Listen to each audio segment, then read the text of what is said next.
여러분 레온 톨스토이 잘 아시죠? 레온 톨스토이. 레온 톨스토이가 쓴 인생론, 여러 가지 책을, 인생론이라는 책을 한번 본 적이 있는데, 그 중에서 그 여러 중요한 글귀 중에 기억나는 구절이 있어요. 인생을 살면서 가장 중요한 순간이 언제냐? 중요한 순간이 언제입니까? 지금이죠. 지금이 가장 중요합니다. 지금이 가장 중요합니다. 그래서 이 세상에 가장 중요한 금 세 가지 들어라 했더니 지금이고 황금이고 소금이다. 지금, 황금, 소금. 어떤 분이 이 세상에서 가장 중요한 금 세 가지는 지금, 황금, 소금이라는 얘기를 듣고 부인한테 문자를 보냅니다.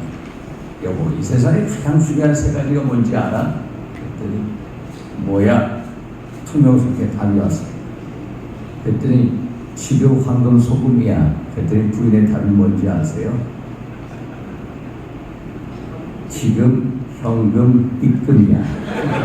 지금, 현금, 입금이야. 그러면 여러분, 이 세상에서 가장 중요한 사람은 누구일까요? 나, 부모, 자식. 아니라는 겁니다. 톨스토이 얘기는 이 세상에 가장 중요한 사람은 바로 내 앞에 앉은 당신. 여러분이 가장 중요한 사람입니다. 저희 윤상현한테는 여러분이 가장 이 세상에서 중요한 사람입니다. 어떻게 보면은 서양의 대무로가 동양적인 인연의 소중함 한번 깨우친 대목이 아닌가 이런 생각입니다. 여러분, 인연이라는 게 뭘까요? 인연이라는 게 업의 결과다. 불가식의 어느 큰 스님의 이 인연에 대한 얘기를 듣다가, 야, 대한민국에 태어날 국민이 된다면 적어도 5,000급 인연의 이상이 쌓여야 된다 이런 말씀. 부모 자식 간의 인연은 8,000급, 부부 간의 인연은 7,000급. 적어도 대한민국에 국민을 태어나기 위해서는 5,000급 정도의 인연이 있어야 된다. 정말 우리는 지금 이 순간 다 같이 한 번, 두 번, 수십 번 만난 분들도 있고 정말 아름다운 인연을 가지고 있습니다. 제가 존경하는 분 한 분 있는데 최인호 선생님. 최인호 선생님께서 벌써 타계하신 지 한 8년 됐습니다. 그분이 쓴 여러 책을 제가 읽고 마지막에 쓴 책은 눈물. 암 환자로서 투병 생활하면서 눈물이라는, 너 내 딸의 딸에게, 딸의 딸은 누구야? 외손녀에게 쓴 책. 눈물이라는 책을 읽으면 정말 눈물이 납니다. 눈물이 하도 흘려서 초가 흘러내리는 촛물이 되듯이 이 탁지 안에 눈물, 또 딱지가 생길 정도로 눈물을 흘렸다는 얘기입니다. 그의 책 중에 인연이라는 게 뭐냐? 인연은 사람이 관계와 나는 눈이다. 사람이 관계와 나는 눈. 정말 오늘 우리는 이 한 시간 동안 아름다운 인연에 정말 하늘에 떠있는 별과 같이 서로서로를 비추는 소중한 인연으로 이어졌으면 바랍니다. 저는 정치한 지 한 20년 가까이 됐습니다. 정치하면서 윤상현 하면 두 가지가 떠오릅니다. 첫째, 대체공휴일의 창시자. 둘째, 무소속.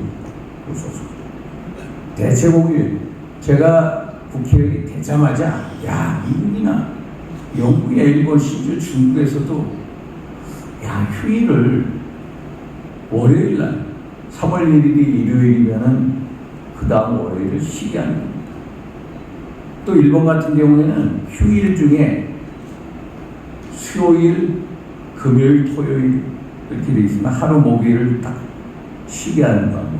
샌드위치 댁에 있으면 그날을 인위적으로 휴일 만들어서 쉬게 하고. 이 사람들이 노리는 게 뭐냐? 경기 활성화입니다. 경기 활성화.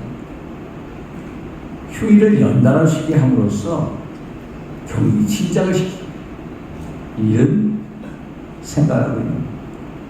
제가 처음으로 이명박 정부 때 대체공휴일제를 주장을 했습니다. 그랬더니 매경근 정부수석이 전화가 왔어. 야, 이거 대통령께서 놀자는 법안 아니야. 기억하시는 분들이 막 난리가 났어. 근데 이게 놀자는 법안이 아닙니다. 생산성 향상을 위해서 기를 충전하는 법안이고 또 경제 활성화 진작 법안이고. 그때 이분이 이 말에 관광진흥 확대에 의해서 대체공유일제 주장하셨습니다. 그래서 박근혜 정부 초기에 대체공유일제를 실시하게 돼서 대체공유하면은 윤상현이 원조인데 잘 모르실 가서 말씀드렸고요. 또 하나는 무소속입니다. 무소속. 저는 무소속이라는 게 2016년도 또 2020년도 계속 무소속으로 나가서 또 생활해 왔습니다. 여러분들은 저의 정치 인생을 잘 모르실 거예요. 저는 공천 탈락도 여러 번 당해봤습니다. 공식적으로 4번, 낙선도 1번. 그러면서도 공천이라는 것은 주어지는 게 아니라 내가 쟁취하는 거다. 공천은 내가 만들어내는 거다. 라는 신념을 갖게 됐고, 저는 무조건 무소속에 가서라도 그걸 이뤄내겠다는 신념을 가지고 있습니다. 그걸 2번째 연차를 해봤는데, 우리 사무실 식구들이 그럽니다. 의원님, 대한민국 헌정 사상 수도권에서 연속 무소속 투표는 없습니다. 라는 격려의 모습이죠. 제가 인천에 연구는 없습니다. 원래 학연, 혈연, 연구는 없습니다. 지연이라면 제가 충청도 출신들이 많다는 겁니다. 2002년도에 88 재보궐선거가 있습니다. 그때 제가 공천 순위 1등으로 올라갔는데 3등을 받아. 공천 2등 거구나. 공천이라는 게 택도 안 되는 거구나. 그렇지만은 1등한 사람, 3등한 사람이 공천을 받으면서 제가 열심히 도왔죠. 열심히. 보통이라면 도와주지 않죠. 역발상적으로 도와줬어요. 그때는 이해창 총재께서 윤상에 대해 특보시켜야 되겠다. 청년 특보를. 그게 정치와 인연을 맺었고, 그러면서 여러 지구당 중에 하나를 가져가라. 그게 인천이었습니다. 인천에 온 이유는 약합니다. 인천의 국회의원들, 시장들 가서 국지 안에 물을 먹은 분들이 거의 없어요. 이거다. 내가 어린 지역 출신 중요한 게 아니라 내가 이 지역을 위해서 무엇을 할 것인가 더 중요하다. 당시 노무현 대통령께서 인천을 뉴욕 같은 도시로 만들겠다고 공부하셨어요. 이걸 보고 한번 맨 땅에 핵이라는 들어왔어요. 그게 벌써 2003년도니까 거의 20년이 됐어요. 전 정치를 하면서 절대로 당 보고 정치 안 해요. 사람 보고 정치. 이념 보고 정치하지 않습니다. 사람 보고 정치. 출신적 가리지 않습니다. 정치는 느꼈습니다. 정치는 서비스라는 걸 느꼈습니다. 정치는 남이 나를 찾아오기 전에 내가 먼저 서비스 제공자로서 서비스를 프로바이드하는 것. 그게 정치다라는 것을 느꼈습니다. 제가 최일호 선생님을 참 좋아합니다. 그분의 여러 책을 읽으면서 그분이 쓴 상도라는 책을 아주 감명 깊게 읽었습니다. 1997년 IMF 시대 때 이분이 책을 썼습니다. 그 당시엔 5번으로 나왔는데 지금 4번으로 되어 있는데 내용이 이렇습니다. 여러분들 그 MBC에서 옛날에 이병헌 PD가 메가폰을 잡은 임상옥 상도를 한번 보셨을 수 있을 거예요. 상도, 상업상자의 길도자. 상도는 상즈입니다. 비즈니스는 결국 인간이다. 내용이 어떤 거냐면은 조선말에 임상옥이라는 의주의 상인이 있었습니다. 점원이었어요. 주인이 하도 믿으니까 사오가 더 중국에 가가지고 인삼을 팔고 올라와. 그래서 인삼을 가지고 인삼을 팔아서 돈을 가지고 있어. 그랬더니 친구랑 같이 북경땅에 갔는데 북경에서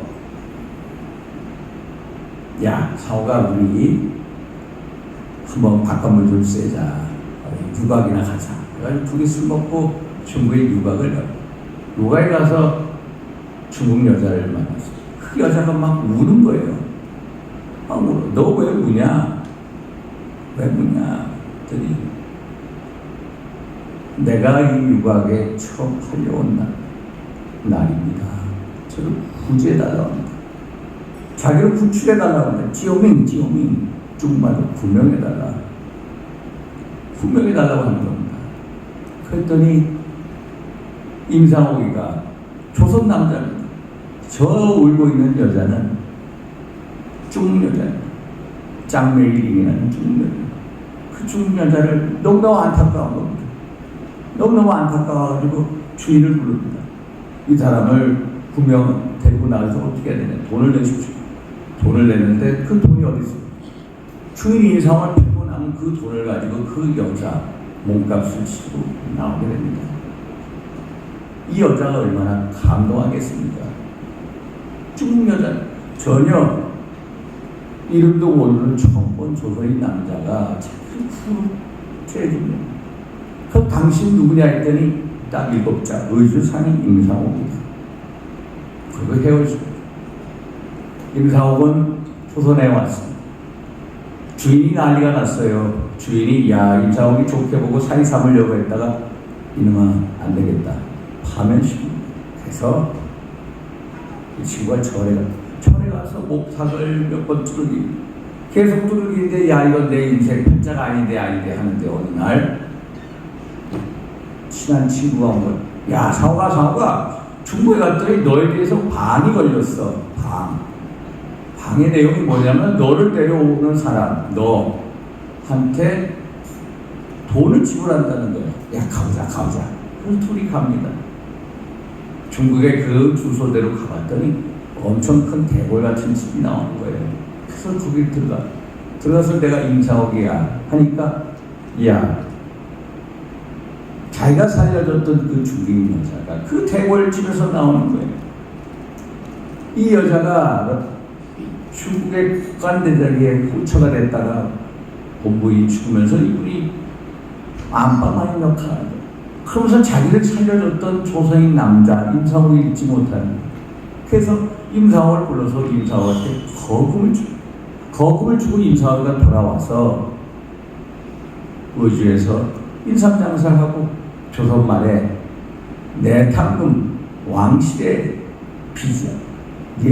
재산보다 더 많은 돈을 벌게 됐다는 수도. 결국 상업상자 길도자 상도는 상즉인이다. 결국 인간이다. 우리가 옛말에 보면은 거부는 유천이요 소부는 유근이다는 소부는 유근이다. 작은 부자는 근면하면 돈 많이 벌어. 그러나 거부는 유천이다. 진짜 큰 부자는 하늘로부터 온다는 결국 휴머니즘을 얘기합니다. 19세기 말에 중국에 보면은 태평천구에 난 시절에 호서람 중국의 최대 비즈니스맨 호서람이 하는 얘기가 있습니다. 이걸 볼 때는 반드시 의를 따져라. 견비사의 의를 주는 것입니다. 제가 97년도에 이걸 읽으면서 이 사람 진짜 제인호 선생 대단하다. 상도가 상직인 정치정자 길도자 쓰면서 정도가 있다는 바로 그것도 정직인이다. 정도야말로 정직입니다. 보통 이해관계 없는 정치가 없다들 하지만 진짜 한국 정치에 필요한 것은 인간성에 혹진하고 인간성이 호소할 때 최고의 정치가 될 수 있다. 널리 인간 세계를 이롭게 한다는 호의 인간의 이념이야말로 대한민국 최고의 데피니션이 될 수 있다. 이게 제가 느꼈던 신념입니다. 지금도 그 신념을 가지고 뛰고 있고, 그 인천은 정치인에 대한 패러다임을 바꿔야 된다.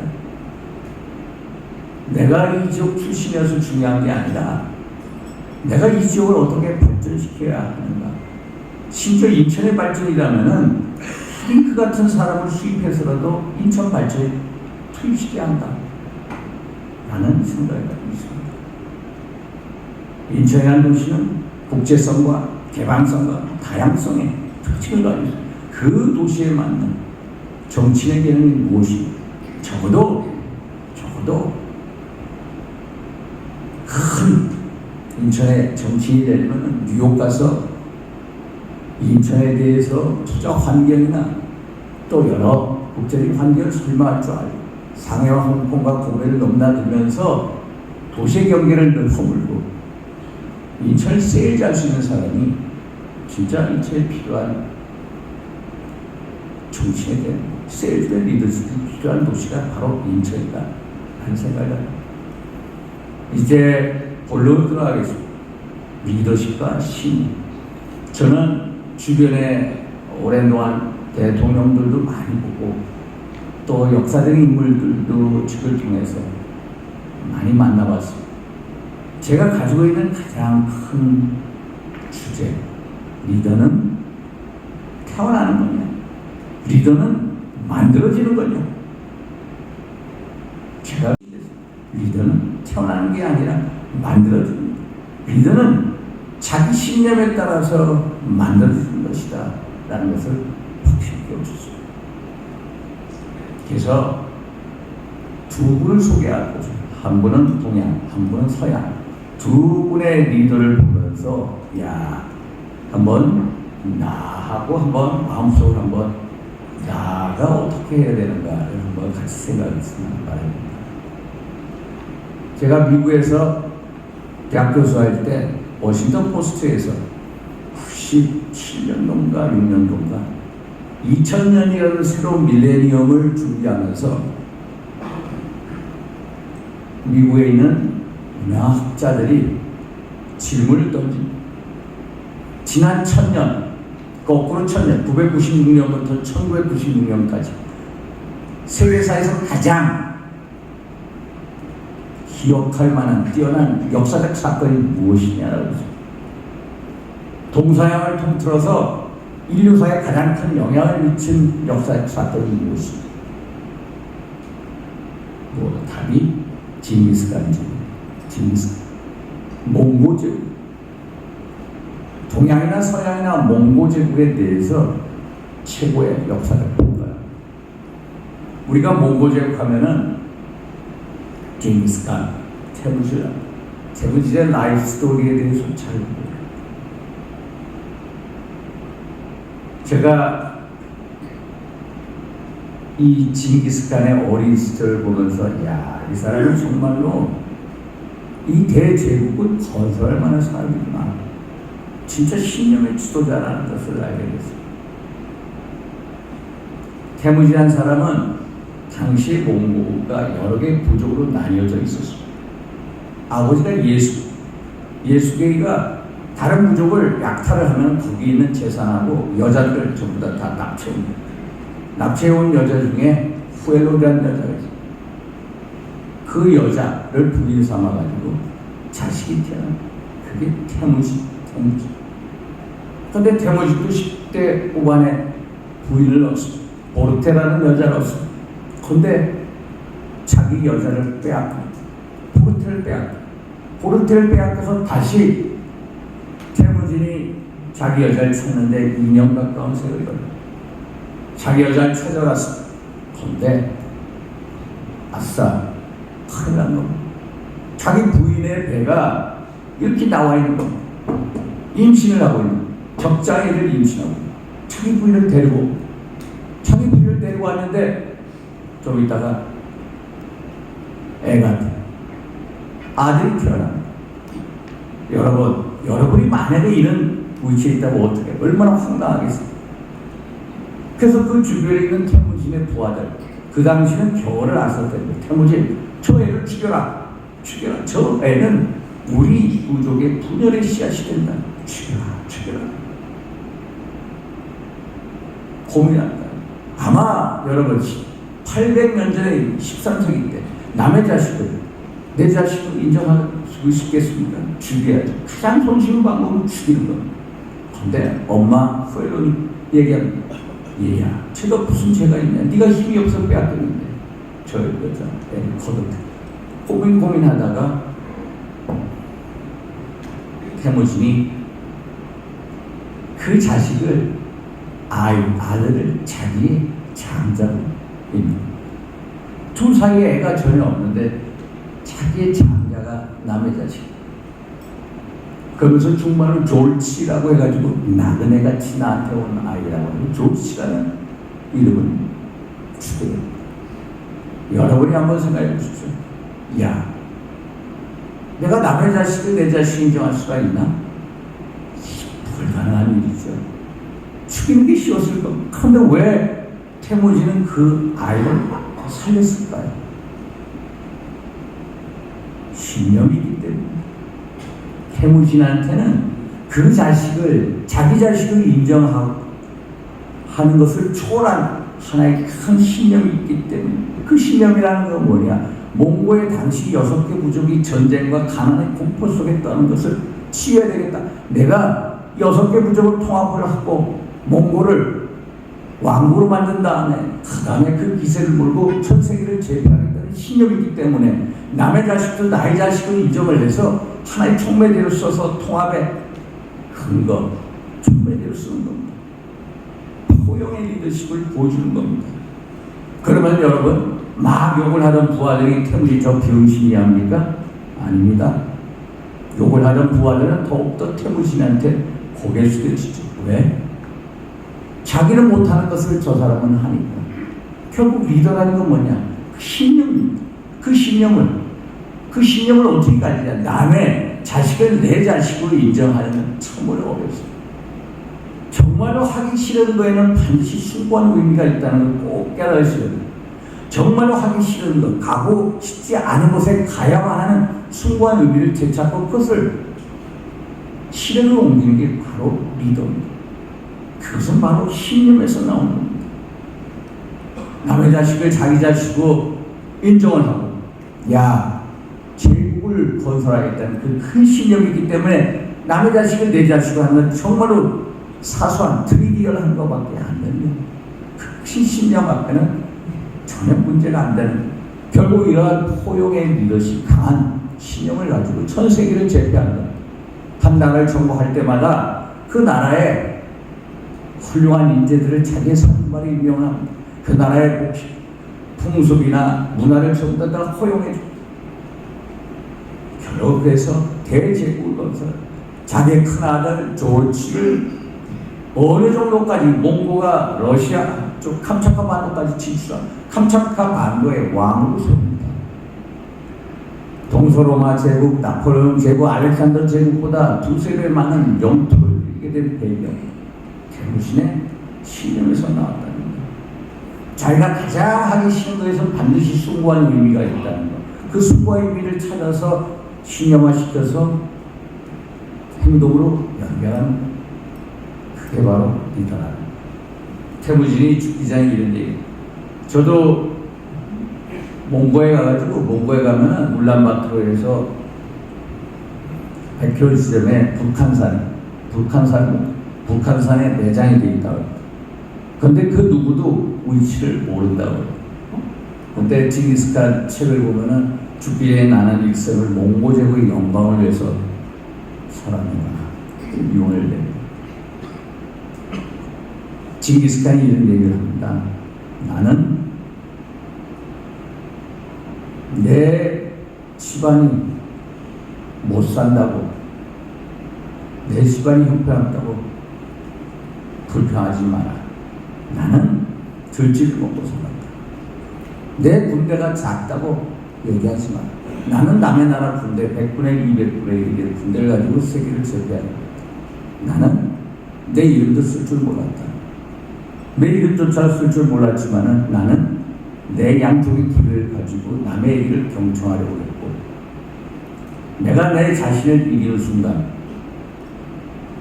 내 천정은 바로 나 자신이라는 것을 알고, 내가 내 자신을 이기는 순간 내가 제국을 만들 수 있었다. 이게 징기스칸의. 제가 또 한 사람 서양의 한 얘기를 드리겠습니다. 워싱턴 포스트에 이런 광고가 났습니다. 이 사람이 인생의 빚을 갚는데 17년 걸렸습니다. 이 사람은 주의 의원 선거에도 떨어졌습니다. 주의 의장 선거에도 떨어졌습니다. 하원위원회도 떨어졌습니다. 상원의원에도 떨어졌습니다. 부통령 지명전에도 실패했습니다. 그러나 미합중국 대통령이 됐습니다. 누구일까요? 아브라함 링컨. 미국의 16대 대통령 아브라함 링컨. 미국의 대통령 중에 미국 국민들이 가장 존경하는 대통령 링컨이 항상 1등. 아브라함 링컨. 주의회의원 선거에 떨어져. 우리로 얘기하면 연수구 구의원 선거에 떨어지고, 의장 선거에, 연수구 의장 선거에 떨어지고, 또 미국은 Electoral College System이라고 해가지고 간선제, 대통령 선거위원회를 뽑습니다. 대통령 선거위원회도 떨어지고, 주의원을 마친 다음에 하원으로 나갑니다. 하원에도 떨어지고, 또 떨어지고, 또 떨어지고, 하원됩니다. 상원에 나갑니다. 상원 떨어지고, 떨어질 때 또 해서 또 떨어지고, 또 부통령 지명중 또 떨어지고, 대통령 두 번 당선입니다. 정말 링컨의 세계를 보면은 참으로 안타까운 삶의 연속입니다. 링컨의 나이 10살 때 어머니 낸시 여사가 돌아가셨습니다. 어머니 낸시 여사가 임종순간에 얘기합니다. 에이브야, 에이브가 아브라함의 H. 에이브야, 내가 정말 미안하다. 엄마가 못 나가지고 너한테 줄 재산이 없구나. 땅 에이크 한 평의 땅도 줄 수가 없고, 정말 내가 너에게 줄 수 있는 것은 성경이야. 성경. 너 성경적인 가르침대로 살아라. 엄마의 마지막 노래. 링컨은 국민학교 교육도 못 받습니다. 국민학교 교육도 못 받고 결국 1860년 대통령 당선되고 취임할 때 어머니가 주신 그 성경을 손에 얹고 대통령 선서를 합니다. 링컨은 어머니가 돌아가시고 아버지가 구두수송공이었습니다. 구두수선도 하고 우편 배달도 하고 우유 배달도 하고 이것저것 안 해본 게 없습니다. 고학을 하면서도 이것저것 다 합니다. 그래서 남한테 돈을 빌려서 그걸 갚는데 17년이 걸렸다는 거예요. 또 링컨이 사랑했던 여자하고 약혼했는데 그 여자가 링컨 나이 25살에 죽습니다. 그 다음부터는 링컨은 항상 신경쇠약에 정신적으로 항상 우울한 사람.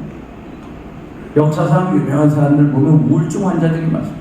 윈스턴 처칠도 우울증 환자, 링컨도 우울증을 앓았어요. 신경쇠약이 걸려있어요. 그런데 그 다음에 만난 여자, 진짜 부인이 되는 메어리 터라는 여자는 악처 중에 악처. 악처 중에 악처. 둘이서 시장에 나갔다가 부인이 막 그 생선가게 주인하고 싸웁니다. 그걸 링컨이 부인한테 여보 싸우지 말라고 하는 게 아니라 링컨이 생선가게 사장한테 애원을 합니다. 저는 10년을 청구사를 좀 처벌하려고. 이게 링컨은 자기 키만큼 매년 책 읽는 게 목표였어요. 어느 날 파이어플레이스 벽난로 앞에서 책을 읽는데 부인이 장작개비를 가지고 들어오는 장면을 못 보고 책을 읽는 독서 산맥에 빠진. 그랬더니 부인이 장작개비를 가지고 링컨의 코를 때립니다. 세상에 이런 부인이 없어요. 링컨이 대통령이 됐을 때 얼마나 이 여자가 사치가 심한지 미국 하원에서 규탄 결의를 냅니다.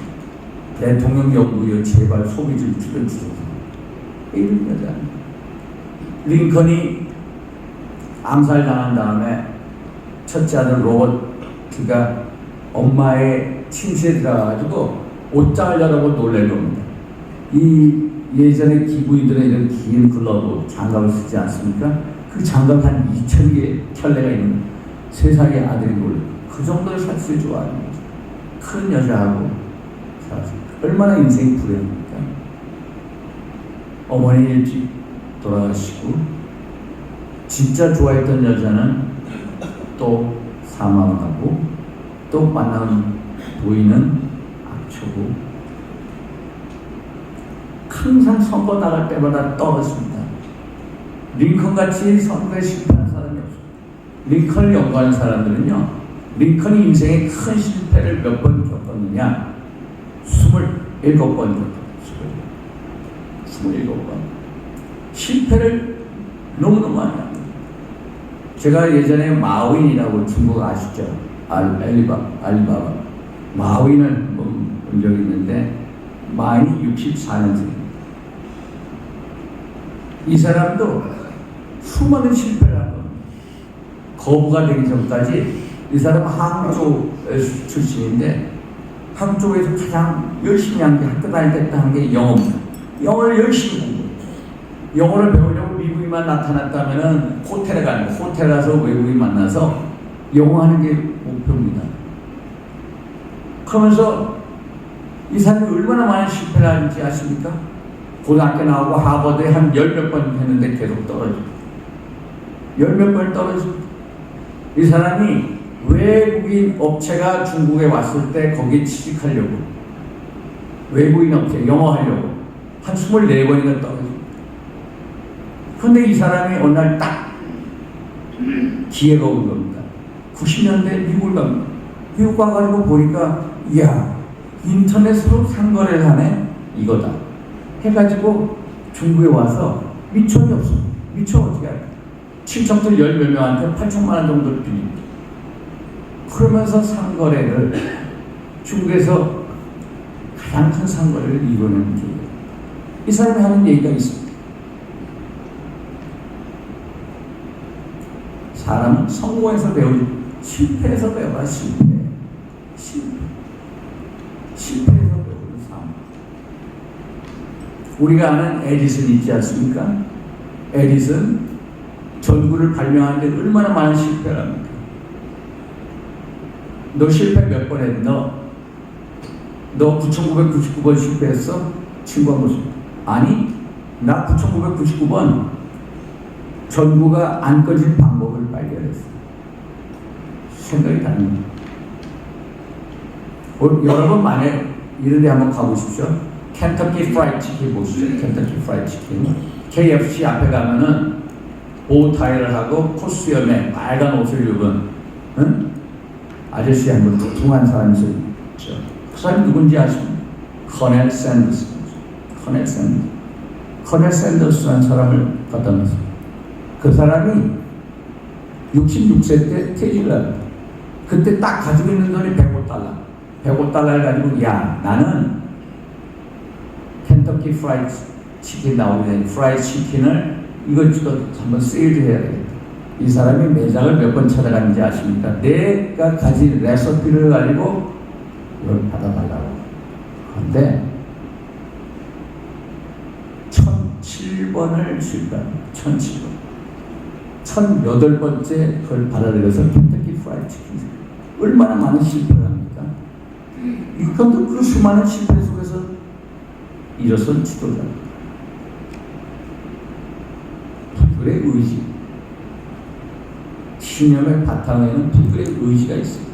생각의 크기가 크고 신념이 크고 그 뒤를 뒷받침해주는 의지가 있습니다.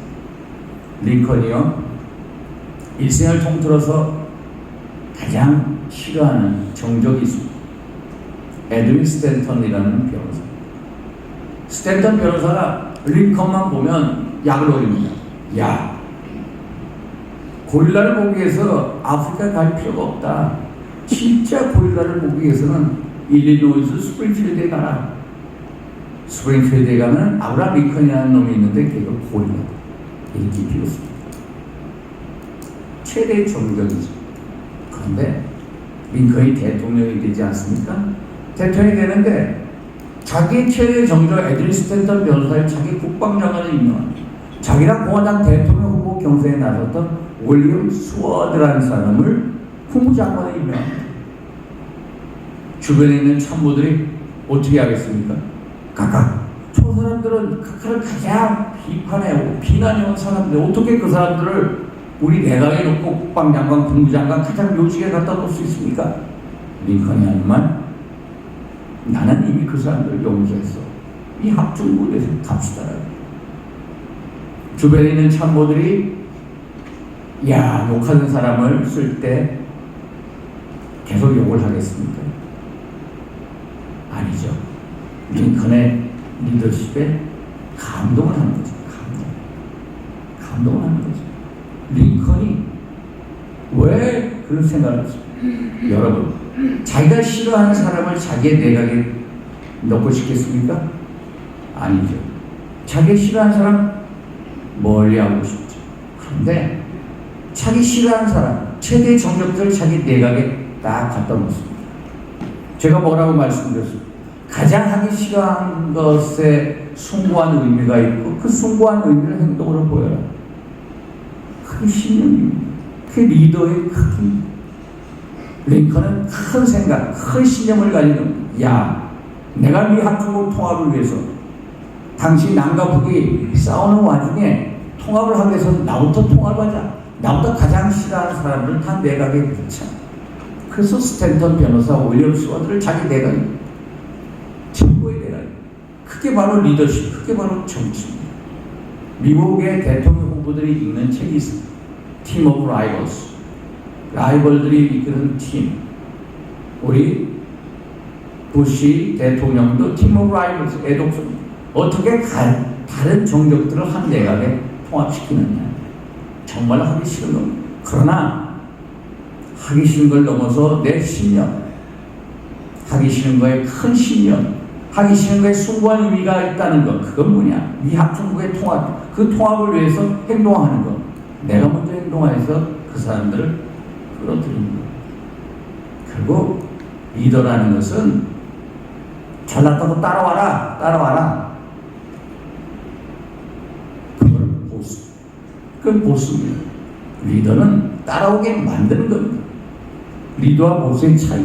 보수는 따라와 하는 거고 리더는 따라오게 만드는 거예요. 따라오게 만드는 건 뭐냐? 자기 신념의 크기를 보여주는 거예요. 다르다는 걸 보여주는 거예요. 중국의 역사를 보면요, 춘추전제 시절, 춘추전국이죠. 시대 때 초나라의 장왕이라는 장왕이 어느 날 연회를 베풉니다. 야외에서 연회를 베푸는데 신하들하고. 근데 광풍이 휘몰아칩니다. 불이 촥 나가는데 술이 취했어. 어느 한 신하가 술이 취해가지고 왕의 여자 허이라는 여자를 찝찝거립니다. 허이가 어떻게 하느냐? 그 신하의 이 갓끈을 확 잡아 당겨놓고 깜깜한데 외칩니다. 전하, 감히 저를 능욕하는 자가 있습니다. 빨리 불을 밝혀서 이 자를 능지처참해달라고 떠듭니다. 보통의 왕이라면 어떻게 하겠습니까? 야, 빨리 발을 불켜라. 어떤 놈이 색출해라. 이게 아닙니다. 여봐라. 이 안에 있는 모든 신하들은 갓끈을 다 잘라라. 풀어라. 그리고 누군지 모르는. 어느 날 장왕이 전쟁에 나가서 위기 속에 있었어요. 근데 자기를 끝까지 구출해줄 신하가 있어요. 그 신하 고마운 거예요. 그 신하가 하는 말. 전하이니 저는 죽은 목숨이었습니다. 전하께서 그때 저를 살려주고 해서 저는 모든 목숨을 생명을 전하께 부탁했습니다. 얼마나 감동적인 드라마입니다.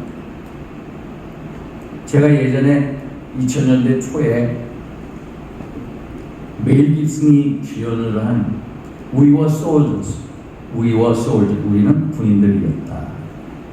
We Were Soldiers 한번 군인 영화. 어떤 영화는 미군이 월남전에 참전하면서 양드강이라는 계곡이 있습니다. 이 계곡에서 불란사하고 월남하고 매번 싸워서 매번 깨지고 나옵니다. 이 양드강 전투에 당시 하리 중령이 대대장 자기 대원들을 데리고 전투에 참전한 연병장에서 연설을 하게 됩니다. 가족들이 전부 다 출영하러 나왔습니다. 이런 얘기를 합니다. 여러분, 제군들 중에는 백인도 있고 흑인도 있고 황종도 있다. 우리는 베트남 전투에 가서 싸우러 갔다. 나 하리 중령은 여러분한테 선포한다. 나는 여러분들보다 훨씬 먼저 적장에 뛰어들어갈 것이고 나는 여러분들보다 가장 늦게 적장에서 나올 것이다. 나를 믿어달라. 그리고 신의 가호가 있기를 일어난다. 아주 멋진 연설입니다. 그 연설을 듣고 부하들이 안 따라가겠습니까? 따라갑니다. 결국 하리 중령이 이 암드람 전투에서 살아나옵니다. 실화입니다. 실화를 배경으로. 결국 리더는 보스하고 다른 게 리더는 상대를 따라오게 만드는 겁니다. 내가 따라해라가 아니라 리더가 가진 신념이나 카리스마를 가지고 따라오게 만드는 거. 그게 바로 리더입니다. 마시스타 고노스케라고 일본에 가면은 유명한 기업이 있어요. 마시스타 고노스케. 초등학교 4학년 교육밖에 안 받았습니다. 마시스타 고노스케 하면 송화정률이 제가 어렸을 때 깜깜한데 초등학교 다닐 때 어떤 사람이 자전거를 타면 막 페달을 밟습니다. 그러면 불이 켜졌습니다. 여러분 기억하실 거예요. 불이 켜졌을 때 그게 송화정률 마시스타 고노스케가 마시스타 고노스케가 파나소닉도 많아요. 중국에 가면 아니 일본에 가면 마시스타 정경숙이라고 해요. 마시스타 정경숙. 정신을 양성하는 학교입니다. 마시스타 고노스케가 700억이라는 돈을 들여서 마시스타 정경숙을 70년대 말에 합니다. 일본의 정치인들이 한 30명 거기 출신. 2년 동안 교과과정에 들어가서 정치를 양성. 야, 한국에도 이런 게 있었으면 이런 생각을 그러고 있으면 내가 교장으로 가면 진짜 멋지게 해줄 텐데 이런 생각을 했습니다만 마시스타 고노스케가 한 말 리더라는 것은 상대가 나를 자연스럽게 자기 의지대로 따라오게 만드는 거다. 이제 결론을 내겠습니다. 리더는 태어나는 게 아니다. 결코 태어나지 않습니다. 리더는 만들어집니다. 리더는 어떻게 만들어집니까? 자기 신념이 만듭니다. 자기 생각이 크게 크면 클수록 신념이 크면 클수록 큰 리더가 되는 것입니다. 사람은 똑같습니다. 사람 위에 사람 없고 사람 밑에 사람 없습니다. 사람은 똑같습니다. 다른 게 뭐냐? 신념의 크기가 다를 뿐입니다. 생각의 크기가 다를 뿐입니다. 신념이 크면 큰 지도자가 됩니다.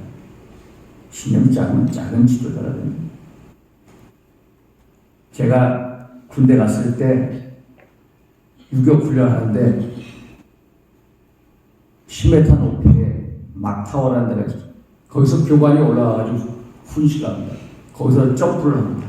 점프를 할 때 우리 훈련생들은 전부 다 발발발발 떴습니다. 야, 저런데 어떻게 뛰어내려? 저러다가 죽는 거 아니야?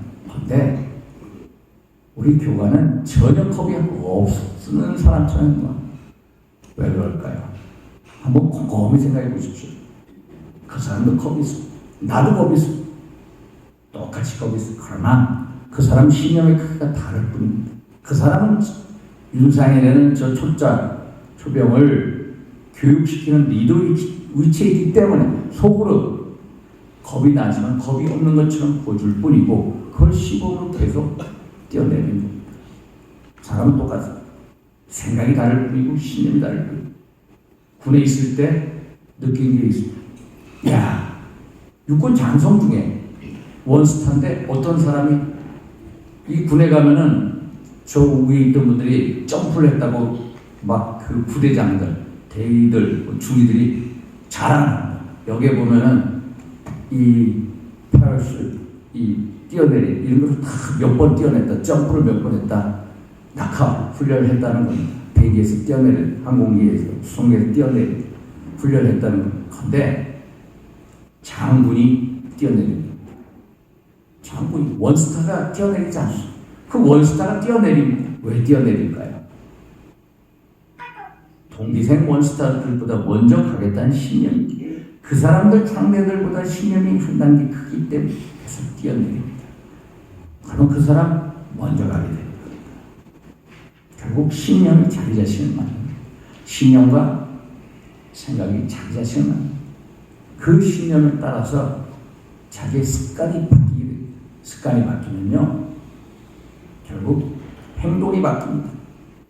행동이 바뀌면 그 사람의 성격이 바뀝니다. 성격이 바뀌면 인격이 바뀌는 거고요. 결국은 자기의 운명을 바꾸는, 결국 사람 위에 사람 없고 사람 밑에 사람 없고, 결국 자기의 신념이 자기의 운명을 바꾸는 거예요. 리더는 결코 떠나는 게 아니라 자기의 신념에 따라서 만들어가는 거다. 이게 오늘의 결론입니다. 마치도록 하겠습니다.